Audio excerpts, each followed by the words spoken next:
إن الحمد لله نحمده ونستعينه ونستغفره ونعوذ بالله من شرور أنفسنا ومن سيئات أعمالنا من يهده الله فلا مضل له ومن يضلل فلا هادي له وأشهد أن لا إله إلا الله وحده لا شريك له وأشهد أن محمدا عبده ورسوله أرسله بالهدى ودين الحق ليظهره على الدين كله ولو كره المشركون اللهم صل على محمد وعلى آل محمد كما صليت على إبراهيم وعلى آل إبراهيم إنك حميد مجيد اللهم بارك على محمد وعلى آل محمد كما باركت على إبراهيم وعلى آل إبراهيم إنك حميد مجيد أما بعد فإن خير الكلام كلام الله وخير الهدي هدي محمد صلى الله عليه وسلم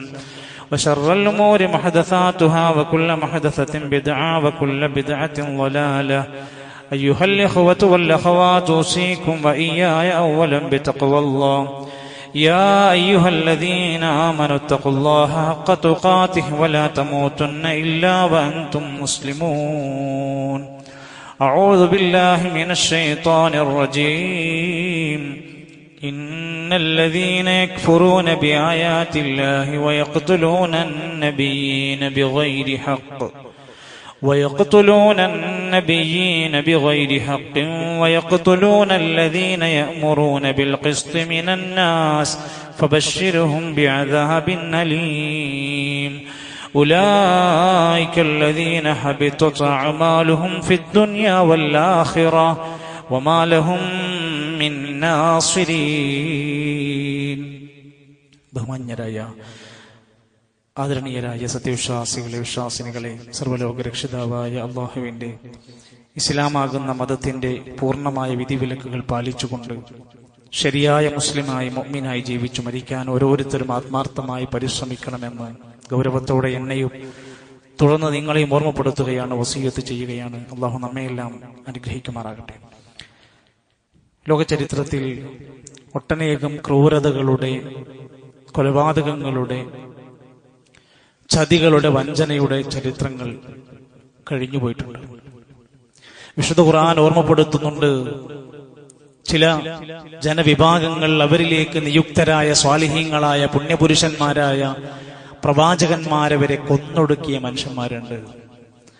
നാട്ടിൽ യാതൊരു ക്രമവിരുദ്ധമായതൊന്നും ചെയ്യാത്ത, നാട്ടിൽ പ്രശ്നങ്ങൾ ഉണ്ടാക്കാത്ത, എന്നും സ്വസ്ഥതയുടെ, സമാധാനത്തിന്റെ ആദർശം പഠിപ്പിക്കുന്ന പുണ്യപ്രവാചകന്മാരെ വരെ കൊന്നൊടുക്കിയത് വലിയ ക്രൂരതയായി ഖുർആൻ പറയുന്നുണ്ട്.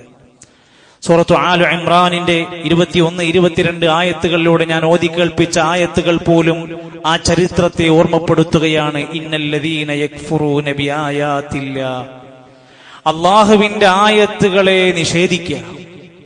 വയഖ്തുലൂന നബിയ്യീന ബിഗൈരി ഹഖ്, ഒരു കാരണവുമില്ലാതെ പ്രവാചകന്മാരെ കൊന്നൊടുക്കുക.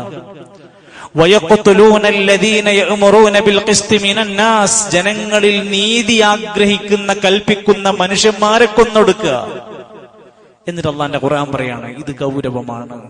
ഫബശ്ശിർഹും ബിഅദാബിൻ അലീം, ഇത്തരത്തിലുള്ള ആളുകൾക്ക് വേദനയേറിയ ശിക്ഷയുണ്ടെന്ന സന്തോഷ വാർത്ത പറഞ്ഞു കൊടുത്തു. ഇവർക്ക് എന്ത് ലാഭമാ കിട്ടാൻ പോണത്? ഉലൈകല്ലദീന ഹബിതത് അഅമാലുഹും ഫിദ്ദുനിയാ, ഇവർ ചെയ്യുന്ന ദുനിയാവിലെ എല്ലാ പ്രവർത്തനങ്ങളും ബാത്തിലാണ്. വല്ലാഖിറ, പരലോകവും അവർക്ക് ബാത്തിലാണ്.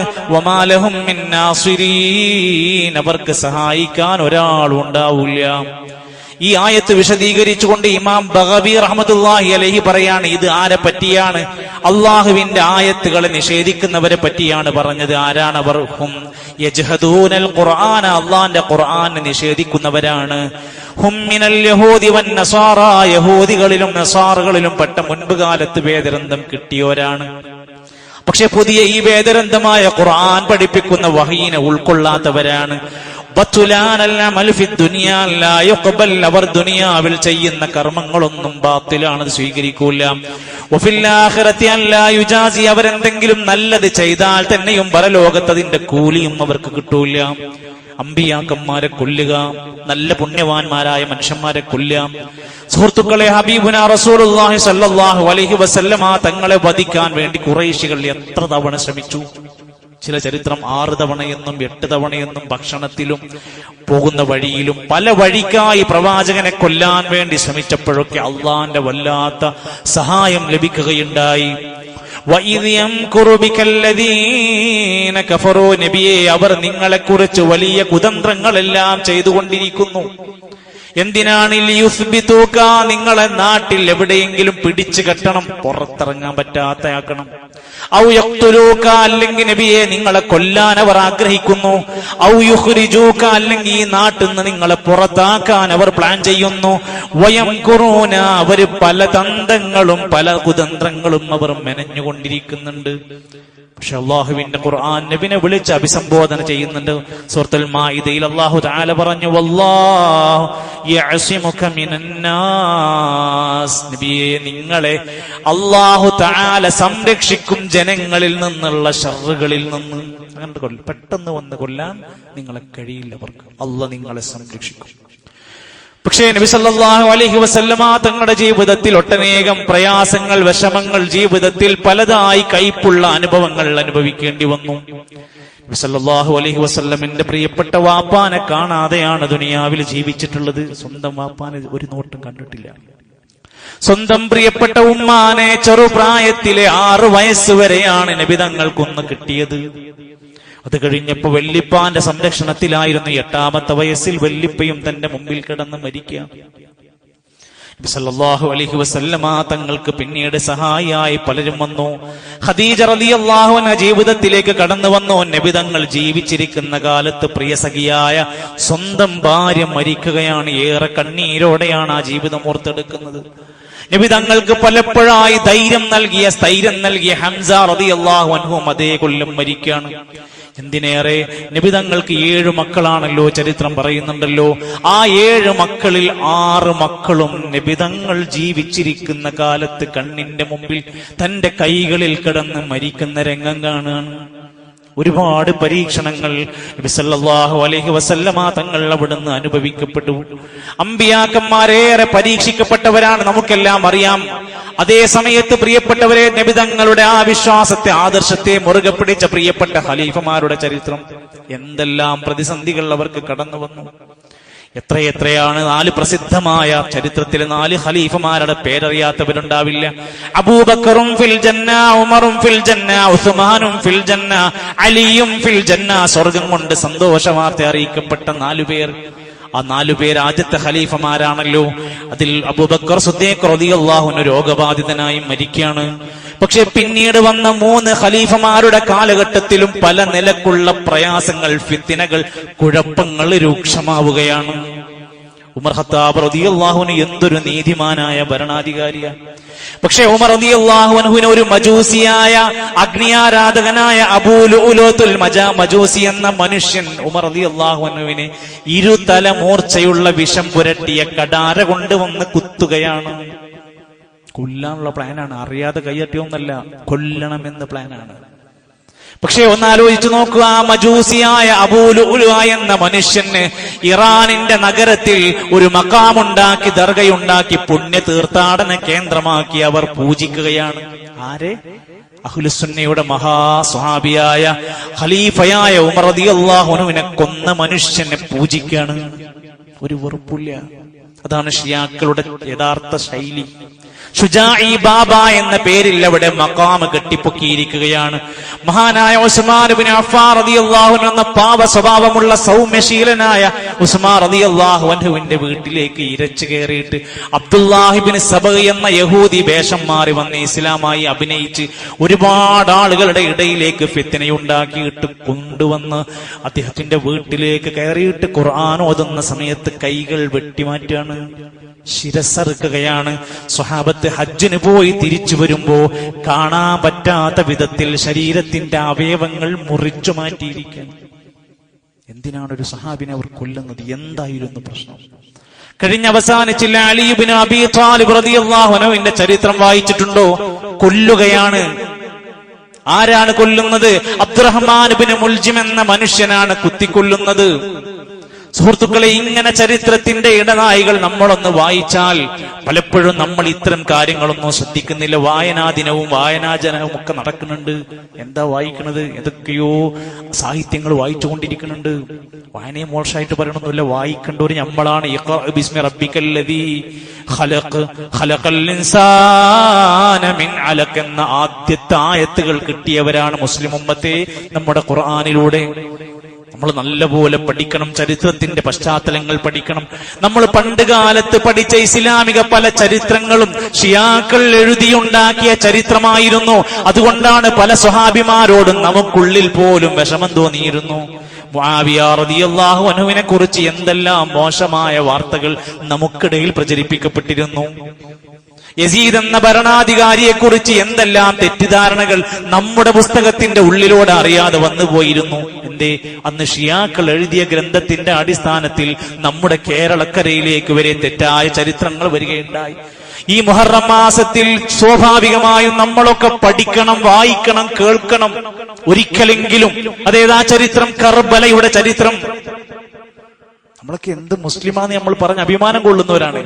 കർബല എന്ന ചരിത്രത്തിൽ, വഞ്ചനയുടെ ചരിത്രത്തിൽ എന്താണ് ഒരു വിശ്വാസിക്ക് പഠിക്കാനുള്ളത്? ഹിജ്റ 1448 നമ്മൾ ജീവിക്കുന്നത്. ഹിജ്റ 61 കൊല്ലത്തിലാണ് കർബലയിലെ ആ സംഘടന നടന്നിരിക്കുന്നത്. എന്ന് ഒരു മുഹറം മാസം 10 തീയതി വെള്ളിയാഴ്ചയായിരുന്നു. ആർക്കാണ് സംഘടനം? ആരോടാണ്? നബി സല്ലല്ലാഹു അലൈഹി വസല്ലമയുടെ പേരക്കുട്ടിയായ പ്രിയപ്പെട്ട ഫാത്തിമ ബീവിന്റെ 2 മക്കളിൽ ഒരാളായ ഹുസൈൻ റളിയല്ലാഹു അൻഹുവിനെ അതിക്രൂരമായി കൊന്നൊടുക്കിയ സ്ഥലത്തിന്റെ പേരാണ് കർബല. ആ സ്ഥലത്തിന്റെ പേര് തന്നെ അറബിയിൽ പറയുന്നത് കർബുൻ വ ബലാ. കർബുണ്ടായ ബലാ ഉണ്ടായ സ്ഥലമാണ്. കർബ് എന്ന് പറഞ്ഞ പ്രയാസം, ബലാ എന്ന് പറഞ്ഞ പരീക്ഷണം. അത് എന്താ പത്ര പഠിക്കാനുള്ളത്?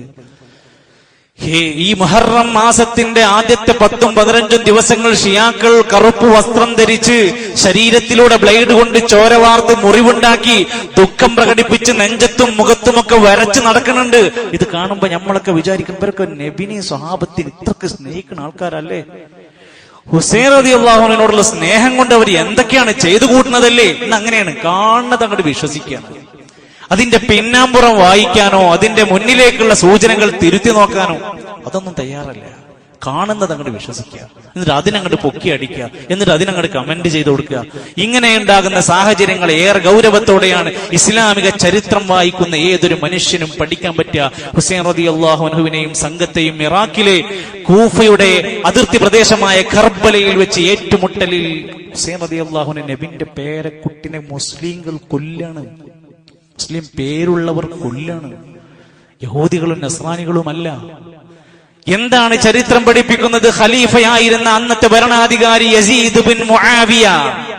ആരാ? മുആവിയ റളിയല്ലാഹു അൻഹു സ്വഹാബിമാരിൽ പ്രമുഖനാണ്. അദ്ദേഹത്തിന്റെ മകനായിരുന്ന യസീദ് എന്ന ഭരണാധികാരിയായിരുന്നു അന്നത്തെ ഖലീഫയായിട്ട് ഇറാഖിലുണ്ടായിരുന്നത്. പക്ഷേ ഷിയാക്കൾ വാദിച്ചു, യസീദ് ശരിയല്ല. ഒരു ഫിത്ന ആരംഭിക്കാം. യസീദിനെ ഞങ്ങൾ അംഗീകരിക്കൂല. യസീദ് ഭരണാധികാരിയായി ഗവർണറായി ചുമതലപ്പെടുത്തിയ വ്യക്തിന്റെ ബാക്കിൽ, നുഅ്മാൻ ഇബ്നു സാബിത്തിന്റെ ബാക്കിൽ ഞങ്ങൾ നിസ്കരിക്കൂല. ആ ജുമാക്ക് ഞങ്ങൾ പങ്കെടുക്കൂല. അങ്ങനെയൊക്കെ പല മഹല്ലുകളിലും പല നാടുകളിലും ഷർറുകൾ ഉണ്ടാക്കി ആകെ കലാപുണ്ടാക്കുന്ന ആളുകൾ ഇന്നൊന്നിലെന്നല്ല അന്നും തുടങ്ങിയിട്ടുണ്ട്. അലി റളിയല്ലാഹു അൻഹു, അദ്ദേഹത്തിന്റെ പ്രിയപ്പെട്ട ഹസൻ റളിയല്ലാഹു അൻഹു ഒക്കെ ചരിത്രം നമുക്ക് അറിയാലോ. പ്രിയപ്പെട്ട മകൻ ഹസൻ റളിയല്ലാഹു അൻഹുവിന്റെ ഭാര്യയെ പ്രേരിപ്പിച്ചിട്ട്, ഭാര്യയോട് പറഞ്ഞിട്ട് വിഷം കൊടുത്തിട്ടാണ് ഹസൻ റളിയല്ലാഹു അൻഹുവിനെ കൊന്നത് എന്ന് ഷിയാക്കൾ വാദിക്കുന്നുണ്ട്. എന്തെല്ലാം കള്ളപ്രചരണങ്ങൾ നടത്തിക്കൊണ്ടിരിക്കുന്നു. സ്വഹാബികൾ തലപ്പാവ് ധരിച്ച കാഫിറുകളാണെന്ന് ഷിയാക്കൾ പ്രചരിപ്പിച്ചുകൊണ്ടിരിക്കുന്നു. ഇന്നും ഏകാധിപതിയായ ഭരണാധികാരിയായിരുന്നു യസീദ് എന്നും ആ നിലയ്ക്ക് യസീദ് ഹുസൈൻ റളിയല്ലാഹു അൻഹുവിനെ കൊന്നതാണ് എന്നുമൊക്കെ അവരങ്ങ് എഴുതി അങ്ങ് പ്രചരിപ്പിച്ചു. എന്നാൽ ഇതിന്റെ മറുവറുമുണ്ടായിരുന്നു, ഇതിന്റെ മറുവശമുണ്ടായിരുന്നു. അവർ ആഗ്രഹിച്ചത് മറ്റൊന്നായിരുന്നു. അവർക്ക് 2 പ്ലാനാണ് ഉള്ളത്. ഒന്ന്, യസീദിന്റെ പേര് പറഞ്ഞുകൊണ്ട് സ്വഹാബത്തിനെ ആക്ഷേപിക്കാം, മുആവിയ റളിയല്ലാഹുവിന്റെ കുതിര കയറാം. കാരണം മുആവിയ റളിയല്ലാഹുവിന്റെ മോനാണല്ലോ. ആ ലക്ഷ്യത്തോടെ സ്വഹാബത്തിനെ വിമർശിക്കാനൊരു ചാൻസ്. 2, ഈ ഹുസൈൻ റളിയല്ലാഹുവിന്റെ കൊലപാതകത്തിന്റെ പേര് പറഞ്ഞ് അഹ്ലുസുന്നയുടെ ആളുകളെ, സ്വഹാബത്തിനെ അല്ലെങ്കിൽ വ്യക്തികളെ കൊന്നൊടുക്കാനുള്ള ഒരു ചാൻസ്.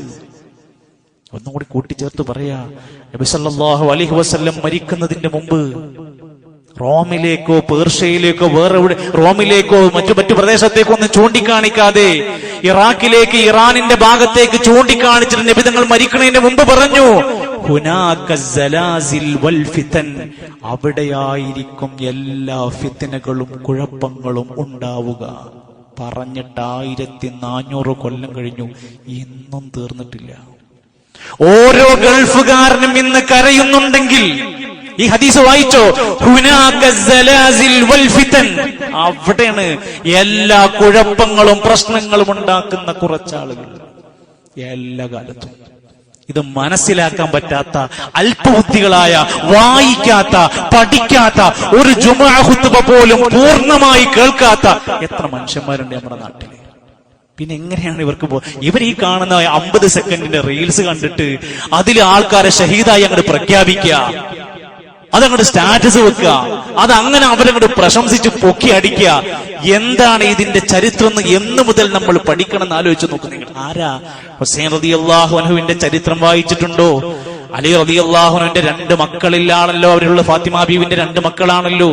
അൽ ഹസൻ വൽ ഹുസൈൻ സയ്യിദാ ശബാബു അഹ്ലിൽ ജന്ന. ഹസനും ഹുസൈനും ചെറുപ്പക്കാരുടെ കൂട്ടത്തിൽ സ്വർഗത്തിലെ യുവാക്കളുടെ നേതാക്കന്മാരാണ്. ഇതൊരാളെയാണ് കൊല്ലണത്. അഹബ്ബല്ലാഹു മൻ അഹബ്ബ ഹുസൈനാ. നബി സല്ലല്ലാഹു അലൈഹി വസല്ലം പറഞ്ഞു, ഹുസൈനിനെ ഇഷ്ടപ്പെടുന്നവരെയൊക്കെ അല്ലാഹ് ഇഷ്ടപ്പെടുന്നതാണ്. മൻ അഹബ്ബൽ ഹസന വൽ ഹുസൈൻ ഫഖദ് അഹബ്ബനി.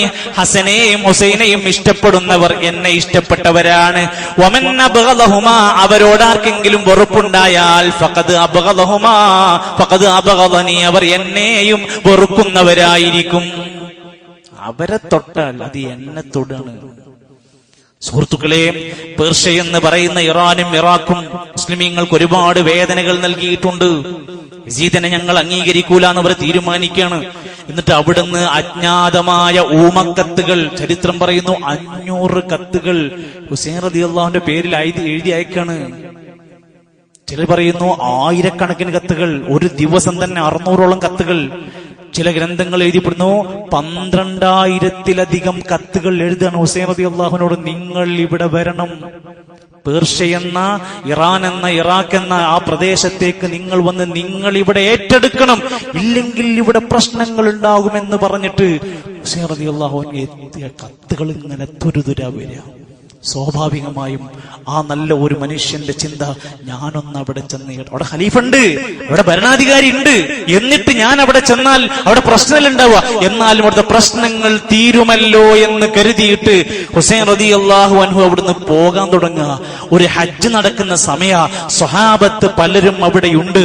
അതുകൊണ്ട് മദീനയിൽ നിന്ന് നേരെ ആദ്യം മക്കത്ത് കണ്ടു.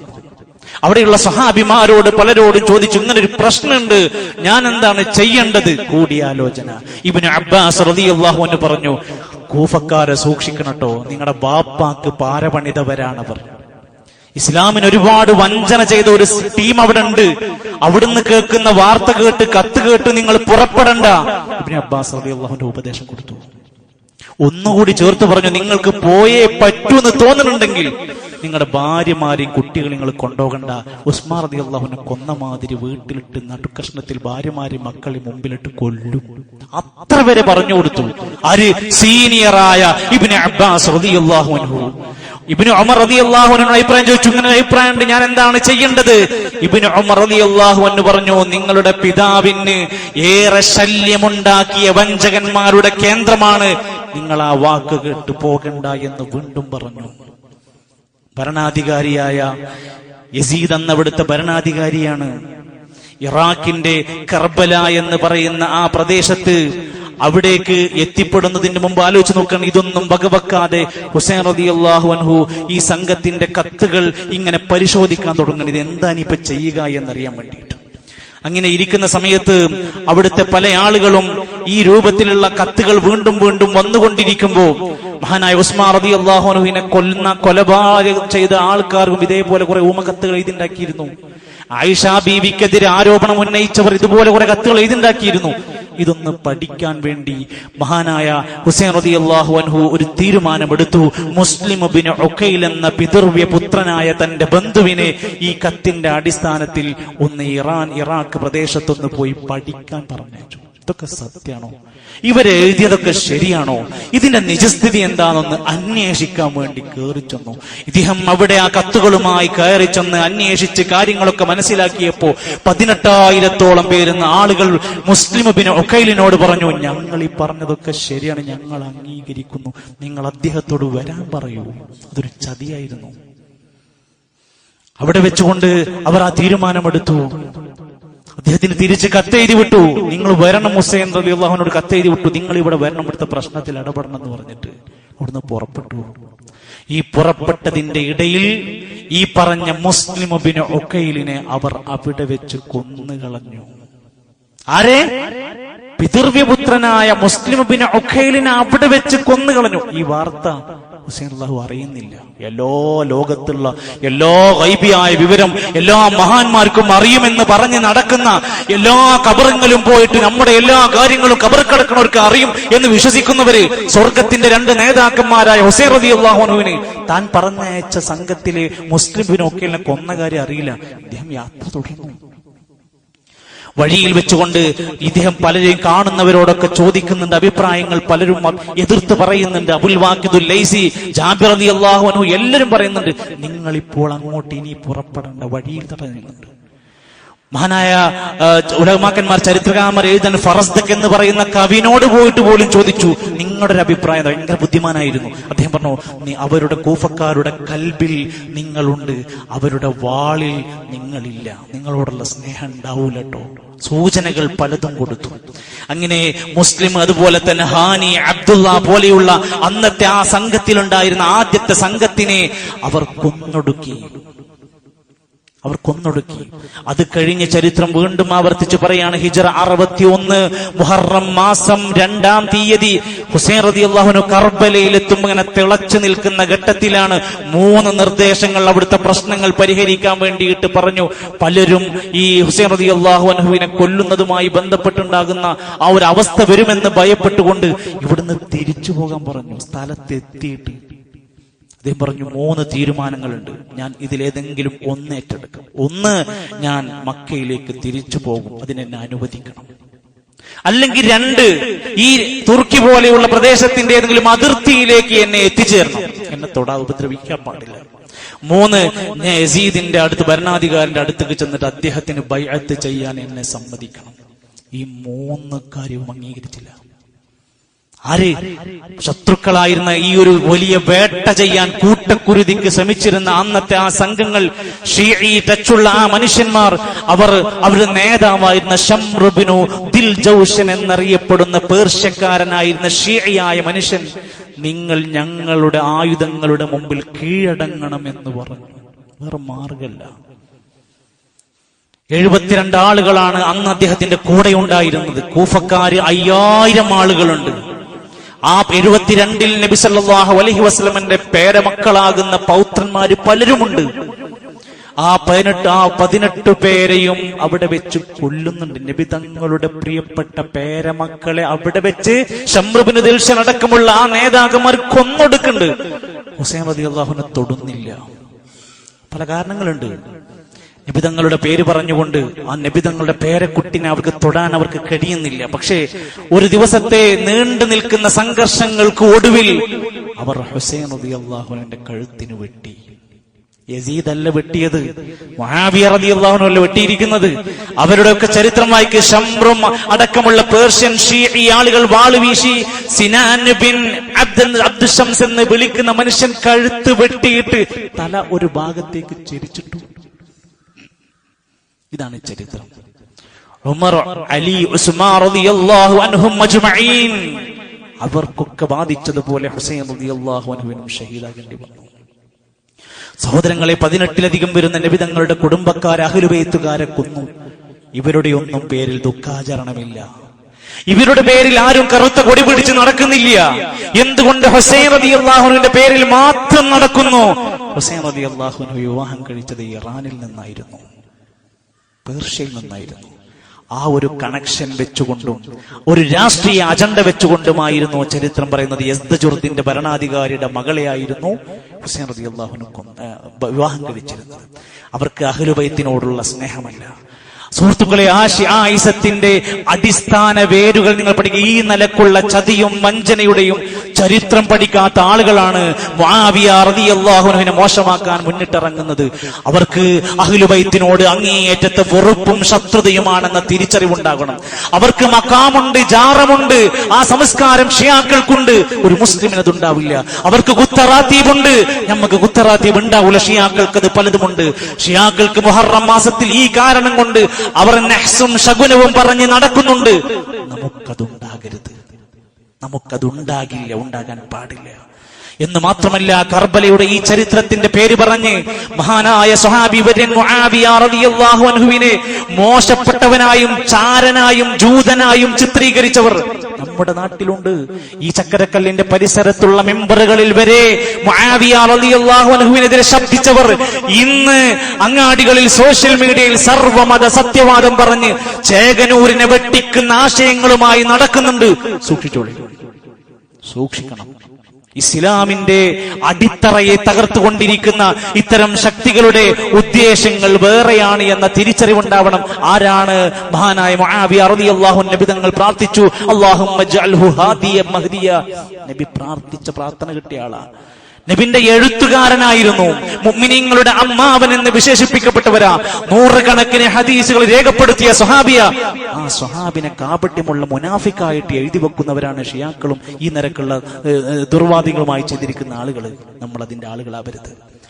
സുഹൃത്തുക്കളെ, ഹിജ്റ 26 മുതൽ 64 വരെ ഭരിച്ച ഭരണാധികാരി അല്ലെങ്കിൽ ജീവിച്ചിരുന്ന യസീദ്, അദ്ദേഹത്തിനെ കുറിച്ച് പല അഭിപ്രായ വ്യത്യാസങ്ങളൊക്കെയുണ്ട്. എന്നാൽ ഒരു വിശ്വാസി എന്ന നിലക്ക് നമ്മൾക്ക് അദ്ദേഹത്തെ ആക്ഷേപിക്കാനോ കുറ്റപ്പെടുത്താനോ ചീത്ത വിളിക്കാനോ അധികാരമില്ല. വഖാല റംലി അശ്ശാഫിഈ, മഹാപണ്ഡിതന്മാർ പറയാണ്, ലാ യജൂസു ലഅ്നു യസീദിൻ ഇബ്ൻ മുആവിയ റളിയല്ലാഹു അൻഹുവിന്റെ മകനായ യസീദിനെ ആക്ഷേപിക്കാനും ശപിക്കാനും നമുക്ക് അനുവാദമില്ല. അത് പറയാൻ രേഖകളില്ല. അതിനുള്ള പ്രവർത്തനം അദ്ദേഹം ചെയ്തതായി രേഖയില്ല. ഇങ്ങനെ നമ്മൾ മുമ്പ് എവിടുന്നോ എന്തോ കേട്ടതിന്റെ അടിസ്ഥാനത്തിൽ മദ്രസാ പുസ്തകങ്ങളിൽ വരെ തെറ്റിദ്ധരിപ്പിക്കപ്പെട്ട പല പരാമർശങ്ങൾ നമുക്കിടയിലൊക്കെ കടന്നു വരുമ്പോൾ ചരിത്രത്തെ വളച്ചൊടിക്കുന്നതിൽ നിന്ന് പഠിക്കാൻ, പാഠം ഉൾക്കൊള്ളാൻ ഈ അവസരം ശ്രമിക്കണമെന്നാണ് ഓർമ്മപ്പെടുത്താനുള്ളത്. അല്ലാഹു അനുഗ്രഹിക്കുമാറാകട്ടെ.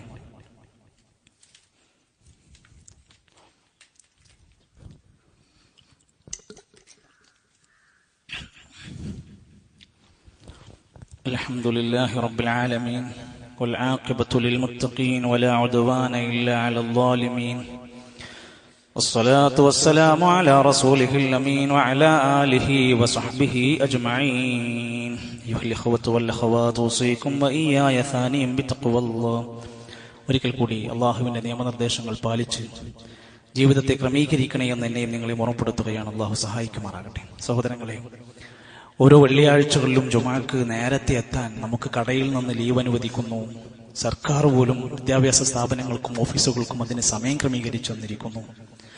നമ്മൾ എന്ത് കാരണം കൊണ്ടാണ് എന്നും വൈകി എത്തുന്നത് എന്ന് നമ്മൾ നമ്മളോട് ചോദിക്കണം. ഒരാളുടെ കാപട്യത്തിന്റെ ഈമാനിന്റെ അളവ് നിശ്ചയിക്കുന്ന ഒരു സംഭവമാണ് അയാളുടെ ജുമായിലുള്ള പങ്കാളിത്തവും ശ്രദ്ധയും. നേരത്തെ ഖുത്ബ തുടങ്ങുന്നതിന് മുമ്പ്, ബാങ്ക് വിളിക്കുന്നതിന് മുമ്പ് നമ്മൾ എത്താൻ കരുതുകയും ആഗ്രഹിക്കുകയും പണിയെടുക്കുകയും വേണമെന്നാണ് സൂചിപ്പിക്കാനുള്ളത്. മുഹറം മാസം വരുമ്പോ നമ്മുടെ മുമ്പിൽ ധാരാളക്കണക്കിന് തെറ്റിദ്ധരിപ്പിക്കപ്പെടുന്ന വാർത്തകളും അതുപോലെ തന്നെ പ്രത്യേകമായ പ്രാർത്ഥനകളും പ്രത്യേകമായ സൂറത്തുകളും പ്രത്യേകം ബിസ്മി 100 വട്ടം 300 തവണ ബിസ്മി ചൊല്ലണം എന്നൊക്കെ പറഞ്ഞ് സോഷ്യൽ മീഡിയ മെസ്സേജുകളിൽ സഹോദരിമാരെ, ഉമ്മമാരൊക്കെ ഒരുപാട് ആളുകൾ അത് സത്യമാണെന്ന് വിചാരിച്ചു ചെയ്തുകൊണ്ടിരിക്കുന്നവരൊക്കെ. നമ്മുടെ ഉമ്മമാർ, നമ്മുടെ സഹോദരിമാർ ദീൻ അറിവുള്ളവരായി മാറും. അതുകൊണ്ട് മുഹറം മാസത്തിന്റെ സവിശേഷതയും അതിന്റെ പ്രത്യേകതകളും ഓർമ്മപ്പെടുത്തിക്കൊണ്ട് ഈ വരുന്ന തിങ്കളാഴ്ച രാവിലെ 11 മണിക്ക് നമ്മുടെ മദ്രസയിൽ വെച്ചുകൊണ്ട് സഹോദരിമാർക്ക് വേണ്ടി റാഷിദ് സ്വലാഹി ഈ മുഹറം മാസവുമായി ബന്ധപ്പെട്ടുള്ള ചില വിശദീകരണങ്ങൾ നൽകുന്നുണ്ട്. നമ്മുടെ സഹോദരിമാരെ പങ്കെടുപ്പിക്കാം. അവർക്ക് വേണ്ടി വിശുദ്ധ ഖുർആൻ പഠിക്കാൻ വേണ്ടി നമ്മുടെ വീട്ടിലെ ഭാര്യയും സഹോദരിമാരും പെൺകുട്ടികളൊക്കെ തീരെ പഠിച്ചില്ലെങ്കിൽ നമ്മൾ ഇന്നും കേട്ടുകൊണ്ടിരിക്കുന്ന വാർത്തകളാണ്. ലിപ്സ്റ്റിക് എന്ന മാരകമായ സാധനം ക്യാൻസർ പരത്തുന്നു എന്നും ക്യാമ്പസുകളും വിദ്യാലയങ്ങളും അത് ഒഴിവാക്കണം എന്നൊക്കെ പറഞ്ഞ് വലിയ സംഭവങ്ങൾ നടന്നുകൊണ്ടിരിക്കുക. ഒരു മുസ്ലിം അത് ചിന്തിച്ചു നോക്കണം. നമുക്ക് അവർക്ക് യഥാർത്ഥ ദീന് പഠിപ്പിച്ചു കൊടുക്കാൻ എല്ലാ ദിവസവും എല്ലാ ബുധനാഴ്ചകളിലും 11:45 സഹോദരിമാർക്ക് വേണ്ടി ഖുർആൻ പഠന ക്ലാസ് നടക്കുന്നുണ്ട് മദ്രസയിൽ. ഇപ്പൊ പുതിയ ബാച്ച് ആരംഭിച്ചിരിക്കുകയാണ്. നമ്മൾ ഓരോരുത്തരും നമ്മുടെ വീട്ടിലെ കാര്യത്തിൽ പരിഗണിക്കണം. സുന്നത്തായ നോമ്പുകൾ വരാനിരിക്കുകയാണ്. മുഹറം 9, 10 അടുത്ത വ്യാഴവും വെള്ളിയും നോമ്പ് വരാനിരിക്കുകയാണ്. നമ്മുടെ വീട്ടിൽ എല്ലാവർക്കും നോമ്പുള്ളവരായി മാറണം. അത് ഫർദാണോ? ഫർദൊന്നുമല്ല.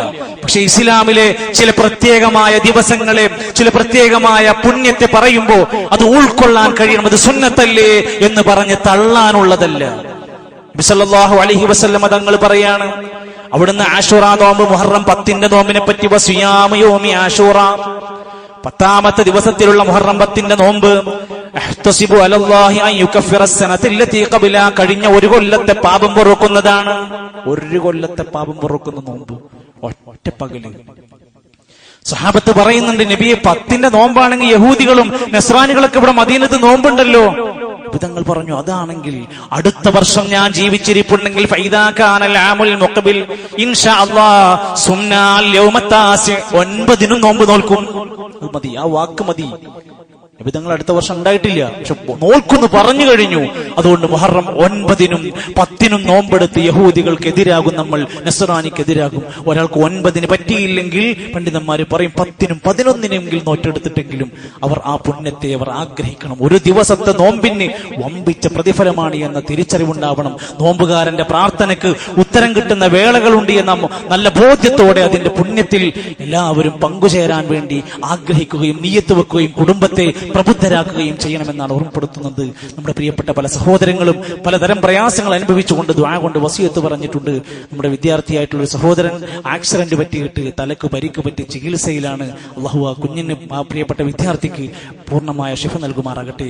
സഹോദരൻ ക്യാൻസർ ബാധിച്ച് ഒരു വിദ്യാർത്ഥി ദുആ കൊണ്ട് വസിയത്ത് പറഞ്ഞിട്ടുണ്ട്. അല്ലാഹു ആ കുഞ്ഞിന്, കുട്ടികൾക്ക് ഏറ്റവും വേഗത്തിലുള്ള ശിഫ അല്ലാഹു പ്രദാനം ചെയ്യുമാറാകട്ടെ. നമ്മുടെ സഹോദരന്റെ ഒരു ബന്ധു പരിയാരം മെഡിക്കൽ കോളേജിന്റെ ചികിത്സ തേടിക്കൊണ്ട് അവിടെ എത്തിയിട്ടുണ്ട്. വലിയ പ്രയാസങ്ങൾ പറഞ്ഞിട്ടുണ്ട്. അല്ലാഹു വേഗത്തിൽ ഷിഫാഉൻ ആജിൽ നൽകുമാറാകട്ടെ. നമ്മുടെ കുടുംബത്തിൽ ബന്ധുക്കളിൽ പ്രിയപ്പെട്ടവർ മരണപ്പെട്ടു പോയിട്ടുണ്ട്. അല്ലാഹു അവർക്കെല്ലാം നീ മഗ്ഫിറത്തും മർഹമത്തും നൽകണമേ റഹ്മാനേ. അല്ലാഹു ഞങ്ങളുടെ നല്ല മുറാദുകൾ ഹാസിലാക്കി തരണമേ. ഞങ്ങളുടെ ജീവിതത്തിന്റെ എല്ലാ പ്രയാസങ്ങളും മാറ്റി തരണമേ. അല്ലാഹുവേ, ഞങ്ങൾ ആഗ്രഹിക്കുന്ന ഒരു നല്ല ജീവിതവും നല്ല മരണവും ഞങ്ങൾക്ക് നീ നൽകണമേ റഹ്മാനേ. നിന്റെ സ്വർഗത്തിന്റെ അഹ്ലുകാരിൽ ഞങ്ങളെ ഉൾപ്പെടുത്തണമേ. നരകത്തുനിന്ന് ഞങ്ങൾക്ക് രക്ഷ നൽകണേ റഹ്മാനേ. ഞങ്ങളുടെ മക്കളെയും ഇണകളെയും കുടുംബത്തെയും കൺകുളിർമയുള്ള സ്വാലിഹീങ്ങളാക്കി നീ മാറ്റി അനുഗ്രഹിക്കണമേ. അല്ലാഹുമ്മ ഗ്ഫിർ ലിൽ മുഅ്മിനീന വൽ മുഅ്മിനാത്ത് വൽ മുസ്ലിമീന വൽ മുസ്ലിമാത്ത് അൽഹയാഇ മിൻഹും വൽ അംവാത്ത്. അല്ലാഹുമ്മ റബ്ബനാ തഖബ്ബൽ മിന്നാ ഇന്നക അൻതസ് സമീഉൽ അലീം വതുബ് അലൈനാ ഇന്നക അൻത തവ്വാബുർ റഹീം. വസല്ലല്ലാഹു അലാ നബിയിനാ മുഹമ്മദ് വൽഹംദുലില്ലാഹി റബ്ബിൽ ആലമീൻ.